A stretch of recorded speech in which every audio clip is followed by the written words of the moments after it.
Hello guys, what's up? It's me again, si Mima Alicia nyo at nagbabalik ulit para sa ating panibagong video. So mga minamahal, siguro ito na po yung rason. Oo, mamaya ipapanood ko sa inyo yung video.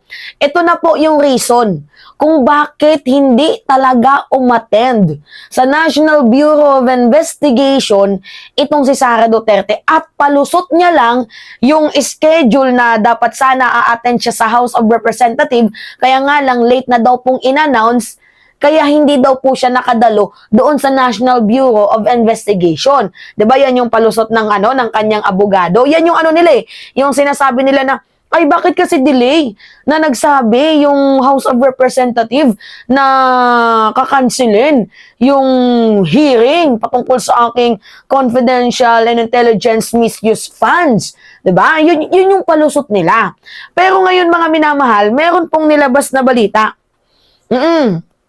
Ang GMA News. Ang sabi dito sa balitang to, pakita ko muna sa inyo ha. Nakalagay dyan VP Duterte humiling sa NBI na makakuha in advance ang mga tanong at ebidensyang hawak laban sa kanya. Worst talaga. Kaya nga no wonder mga minamahal, itong si Sara Duterte, every time na tinatanong yan, diyan sa Kongreso, hindi makasagot ng diretsyo. Ang dami mga paligoy-ligoy kasi hindi niya kayang sumagot ng impromptu.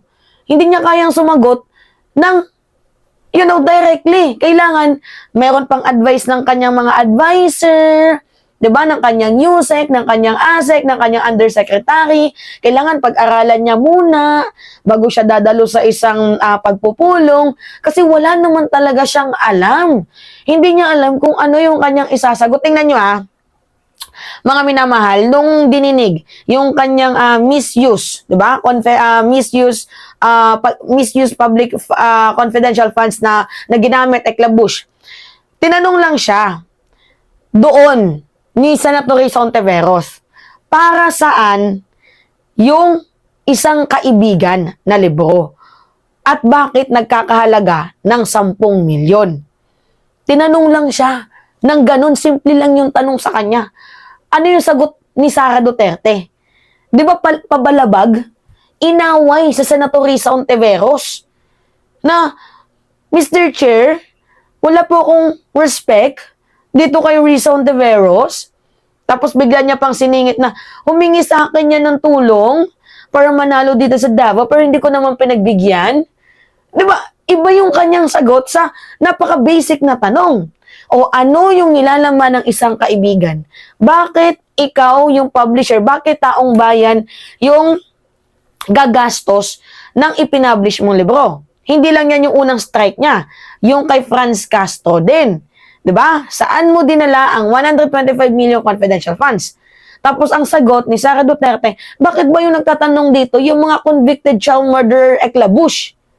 'Di ba?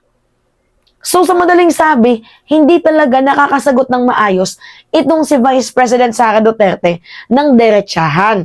Kung kaya't ang dami niya na mga hearings na hindi inatenan, 'di ba? Mas pinili niya na lang pumunta doon sa Calaguas Island. Mas pinili niya na lang mga minamahal na umattend doon sa rally. Pumunta doon sa sa Germany, manood ng Taylor Swift concert. 'Di ba? Alright. Panoodin natin tong balitang to. Grabe yung vice-presidente natin, no? Tindi. Gusto ata magkaroon ng take home. Ano kahilo? Update po tayo sa press conference ng NBI matapos hindi tumugon sa supina nila si Vice President Sara Duterte. May ulat on the spot si John Consulta. John?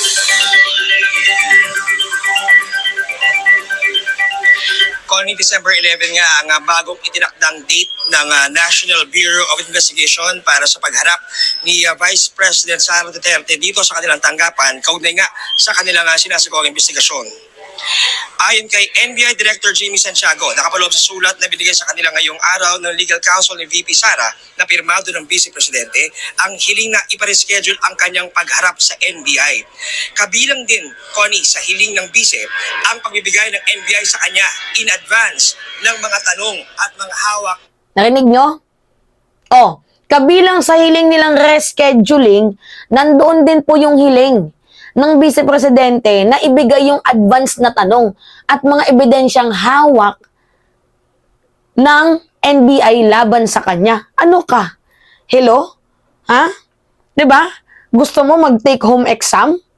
Ay, Diyos mio naman, nag-Vice Presidente ka pa. Above the law lang ang peg? Pakinggan niyo ulit, ha? Ayon kay NBI Director Jamie Santiago, nakapaloob sa sulat na binigay sa kanila ngayong araw ng legal counsel ni VP Sara na pirmado ng Vice Presidente ang hiling na ipareschedule ang kanyang pagharap sa NBI. Kabilang din, Connie, sa hiling ng Vice ang pagbibigay ng NBI sa kanya in advance ng mga tanong at mga hawak na ebidensya. Ayon kay Director Santiago, pag-uusapan nila sa NBI kung ano ang maaring i-grant sa mga hiling ng presidente. Kasama rin, Connie, sa itatanong ng NBI kay VP Sara ay ang umano'y threat sa buhay nito na bahagi raw ng kanilang mandato na imbestigahan ng mga banta sa Pangulo, pangalawang Yan. Kaya hindi, isa din yan sa rason kaya hindi yan umattend. Kasi nakikitaan ng mga minamahal, hindi lang nandyan sa NBI, bagkus pati mga kongresista eh. Kung sino yung nagbanta sa'yo or baka gawa-gawa mo lang yun. 'Di ba? Pangulo at House Speaker. Ang hinihingi lang namin, justification, bakit nasabi mo yan? Reason, bakit nasabi mo yan? Anong background, bakit nasabi mo yan? Lahat tatanungin namin sa kanya. Uy, binigay na sa'yo, oh. Oh, yan yung mga tanong pala. Oh, ano yung background? Bakit nasabi mo yan? I-justify mo, bakit nasabi mo yan? Binigay na yung tanong, oh. Malamang makakasagot ka na nito. At House Speaker. Pakinggan na. Ang hinihingi lang namin, justification, bakit nasabi mo yan? Reason, bakit nasabi mo yan? Anong background, bakit nasabi mo yan? Lahat tatanungin namin sa kanya.